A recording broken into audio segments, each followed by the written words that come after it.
In Japan, you can get almost anywhere without a car. In Texas, I can't even get out of my neighborhood.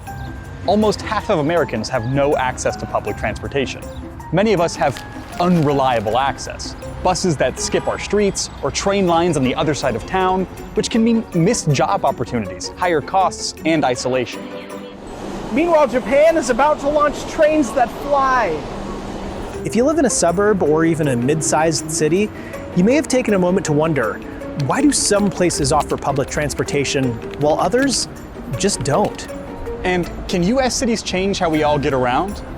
You might think it's all about geography, politics, or technology, and sure, those matter, but the real answer is more complicated, more frustrating, and it just might surprise you. Today, we've traveled to Japan to compare different modes of public transportation and to see what happens when a country invests in moving people.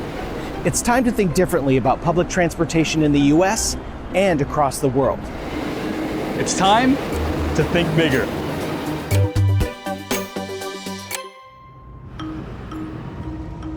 Before we talk about how some of us got stuck, let's first focus on a place that, for the most part, has gotten it right.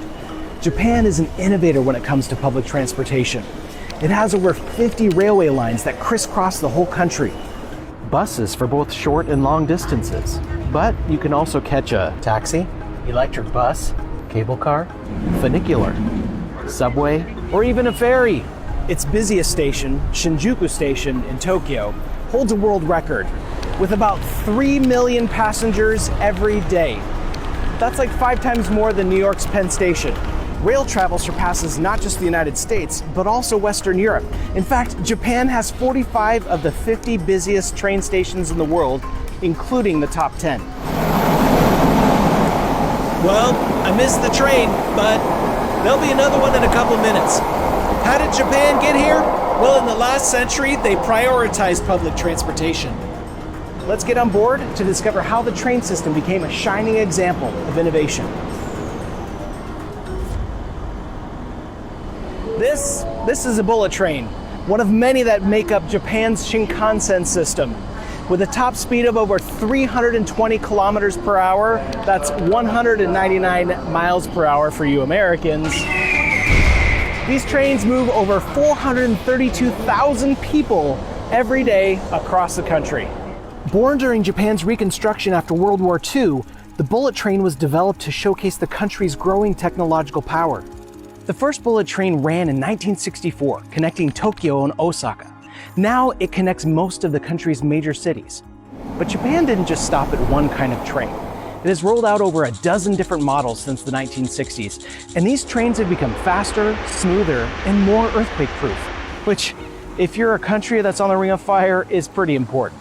Turn on the Ring of Fire. The Ring of Fire! You said you could do it. The Ring of Fire!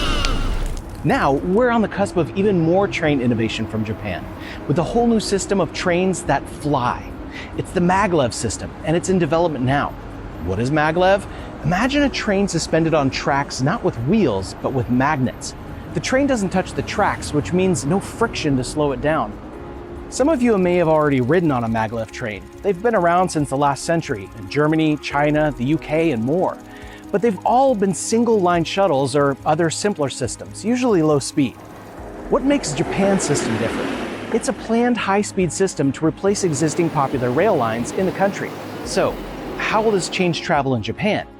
While the current train covers the 500 miles from Tokyo to Osaka in 2.5 hours, the Maglev train will take just 67 minutes. For Texans, that's the distance from Austin to Amarillo. Yeah, Texas is big. Okay, for everyone else, it's like if you could go from New York City to Raleigh, North Carolina in just over an hour. But we won't be doing that anytime soon. A train from Raleigh to New York's Penn Station on Amtrak takes over 10 hours. Hope you have a good podcast.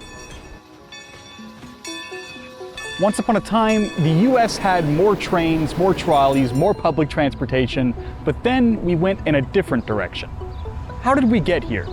In short, we had a different kind of ingenuity, different priorities, and a little corporate conspiracy. Buddy, I gotta dig a little deeper. There's no Pepe Silvia, you gotta be kidding me! I got boxes full of Pepe! Let's go back in time to understand what happened.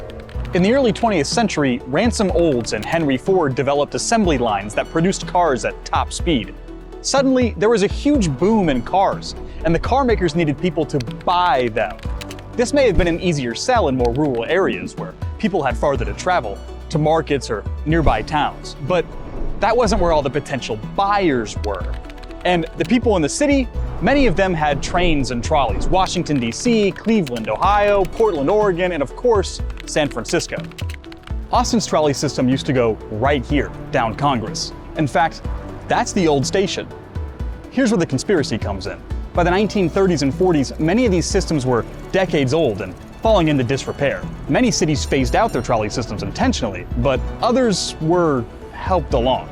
A group of auto and oil and gas companies, including GM and Firestone, bought up trolley systems all around the US and converted them into bus lines. This was totally illegal, by the way, but they only paid a $5,000 fine.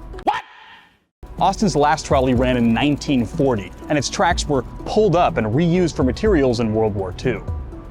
After the war ended, it was cars and suburbs all the way, baby. Once Interstate Highway spending got a big boost in 1956, the push towards a car culture was unstoppable. The highway system grew, making it easier to get around by car and harder to get around, well, any other way. The thing is, as a wise Jedi Master once said, If once you start down the dark path, forever will it dominate your destiny, consume you it will. when it was easy for people to move away from the cities but still work there, they did. Cheaper housing in the suburbs beckoned. Let's detour into what limited public transportation looks like. To compare, we're taking two routes that have about the same distance, something a commuter might take for work or to visit family. I'm in Nagano, and I'm going to head to Tokyo, a distance of about 140 miles, and then I'll head to a neighborhood there in Tokyo. And I'm going from my neighborhood in Austin to Houston, also about 140 miles. Then from the edge of Houston to another neighborhood. All right, first up is a bus trip to Nagano Station. And there's no bus that comes to my neighborhood, so already a fail. I'm not gonna walk 8 miles to the train station so I can get to the one rail line we have in the city. So I'll need to call an Uber. They take me to Lakeline Station in North Austin. From there, I catch a commuter rail downtown. After I get to the station, I buy a ticket on the Shinkansen to Tokyo. And then I wait for a bus. And then I transfer to another bus.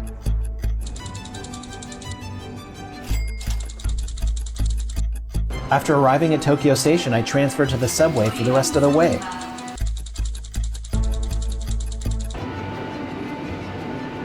Then I run out of bus. So I'll call an Uber to my final stop.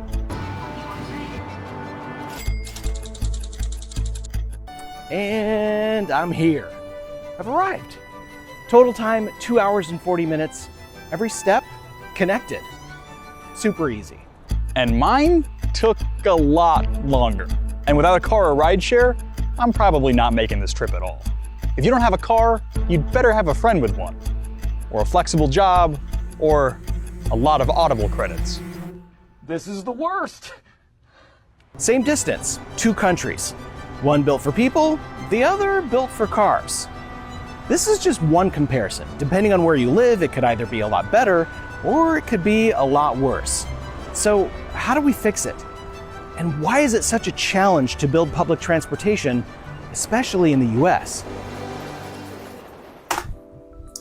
Before we answer those questions, I just wanted to pull back the curtain a little bit.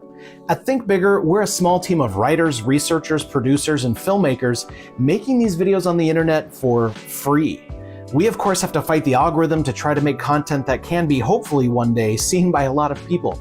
If you would like to support us on our journey and join a community of like-minded people dedicated to curiosity and continuous learning, join us on Patreon. Throwing us a couple bucks a month will help us continue doing what we love, making these videos. Now let's answer those questions. When you wait to build transportation infrastructure, you've already missed your exit. After all, you want to send trains where people are, but there are already buildings and, yes, people there, and they don't usually want to move out of the way. America has a painful history of sending highways and train tracks to the neighborhoods of people who don't have the power or money to protest. Today, more people have a voice, and that voice is saying, not in my backyard.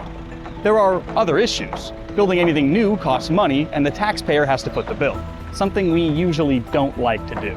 And new construction can harm or risk the environment, including wildlife habitats and water supplies. These issues arise in Japan, where not everyone is happy about the Maglev. The new system replaces the old, requiring new tracks and tunnels to accommodate the technology, and that costs money. Taxpayers are paying much of the 9 trillion yen, or $64 billion, for Maglev. There are also concerns that the development will have a negative effect on the water supply and environment. And yes, there are delays. There are always delays. The system, first planned for 2027, is now pushed back to at least 2034. Still, Japan's commitment to public transportation is part of its history, something that isn't likely to change soon. But don't count America out just yet. We're seeing new interest in light rail, smaller rail systems that fit better into urban areas. Los Angeles, a city known for its car traffic, recently broke the record for building the longest light rail line in the world. And it's adding more stops to its system, including a brand new and much anticipated station at LAX. Let's take another look at Austin. For many in the city, the dream has been a commuter train that runs down popular streets, maybe even taking some of the University of Texas students, all 53,000 of them, to class. But voters rejected the idea twice before finally approving it in 2020. Project Connect is underway, but at a projected cost of over $7 billion, it was a hard sell. Here's the thing. A lack of public transportation has its own costs.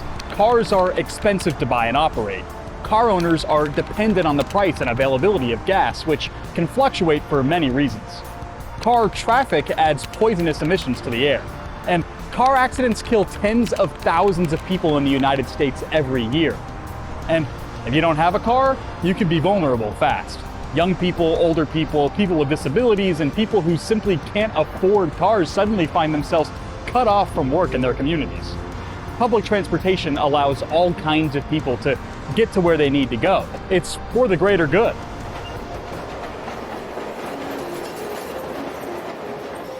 So here we are. After all the history, technology, and policy debates, one thing becomes clear. The reason some of us don't have great public transportation isn't because we couldn't build it. It's because we chose not to. Over time, voters and politicians chose cars, highways, and suburbs. And now that the infrastructure is in place, it may be too expensive to change. But that doesn't mean it's impossible. Across the US, we're seeing signs of change. Cities are voting to adopt or expand light rail lines, and citizens are finding new ways to get to school or work, ways that don't involve cars. But is that enough? What would it take for more US cities, for the US as a whole, to adopt public transportation solutions? A culture shift starts with a change in thinking, and that starts with all of us. Be persistent. Think outside your neighborhood. Take public transportation when you can, and explore with public transportation when you travel.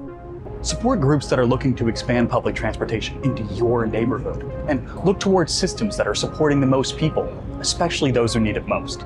We're looking forward to seeing what's next from the Shinkansen and from our own cities. Because in the end, public transportation isn't about getting us from A to B. It's about building a world that connects us together. What about you?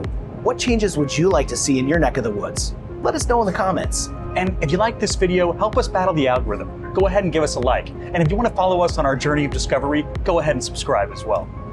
See you next time. We both wanted to do it.